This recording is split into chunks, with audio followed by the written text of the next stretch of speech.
Magandang araw po muli mga ate at mga kuya. Welcome po sa akin channel, ang Kuya Nanding M. Ang Kuya Nanding M ang tuloy-tuloy na nagbabahagi ng mga karanasan, mga kwento at mga pagninilay na sana'y kapupulutan natin ng aral.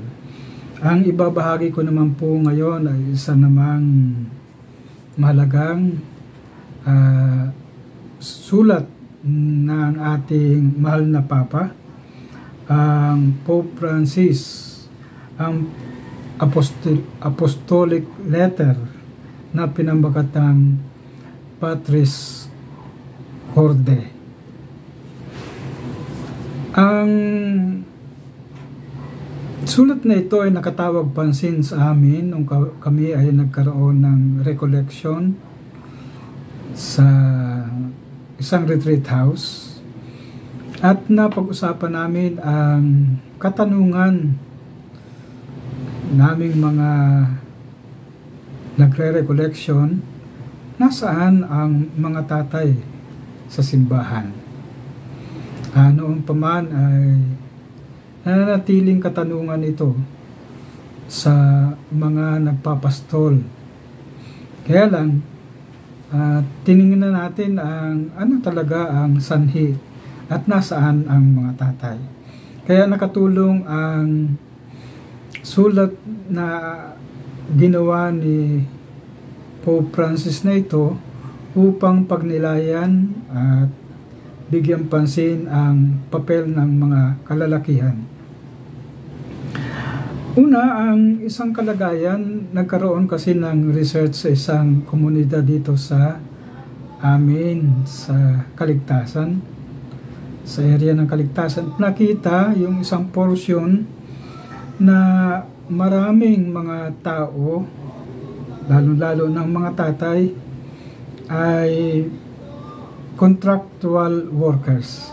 58% ng ginawang study ay bumabagsak sa mga contractual workers.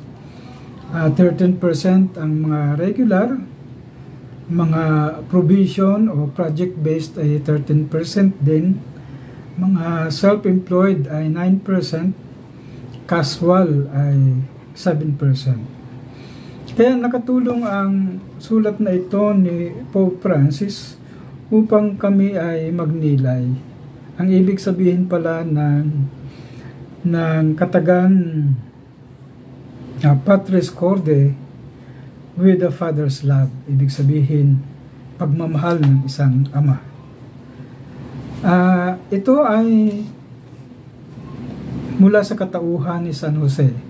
Kasi ang year 2020 to 2021 ay itinalagang taon ni San Jose.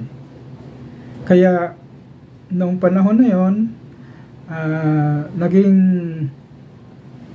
matunog ang pangalan ni San Jose.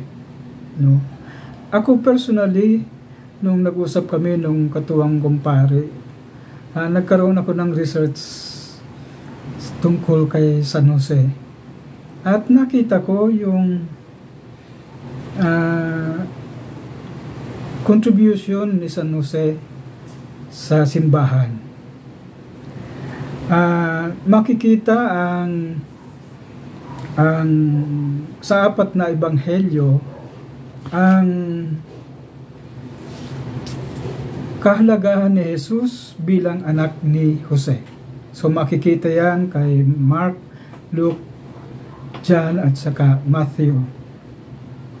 Dahil alam naman natin na si San Jose ay hindi isang biological father, pero tumayo siyang ama ni Jesus. Sa maraming panahon,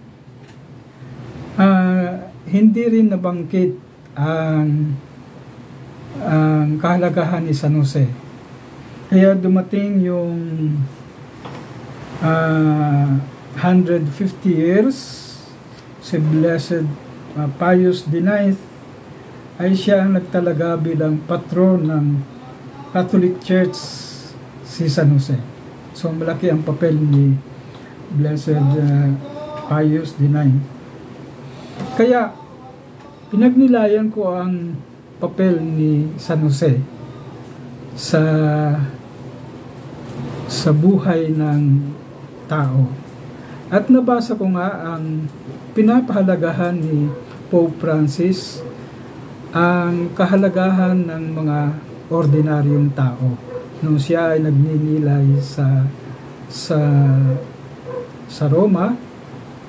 Nakita niya na yung mga taong lalong-lalo na sa panahon ng pandemya na hindi napapansin ang mga caregivers, mga kasambahay, mga nagtatrabaho sa malls, mga construction workers, at iba pa.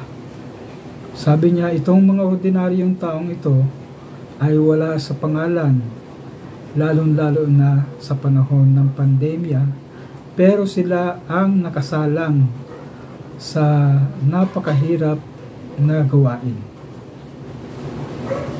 Ang nagbigay pansin sa akin dito na gusto kong tuunan ng pansin ay si San Jose bilang modelo ng isang mapagmahal na ama.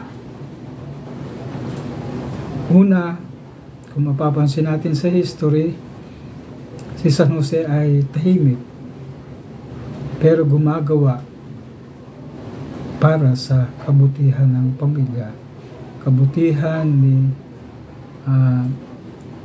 Inang Maria at ni Jesus, kasi hindi sila kakain pag hindi nag-work si San Jose. Pero tahimik siyang gumawa at ang kanyang paggawa ay para sa pamilya. Kung mapapansin din natin yung naglagpay siya sa hirap papunta ng Bethlehem, no? Kung saan nakaranas ng rejection at kahirapan. At tatlo, si San Jose ay katulad rin ni Maria na isinasa puso ang salita ng Diyos. Malalim ang pananampalataya niya sa Diyos.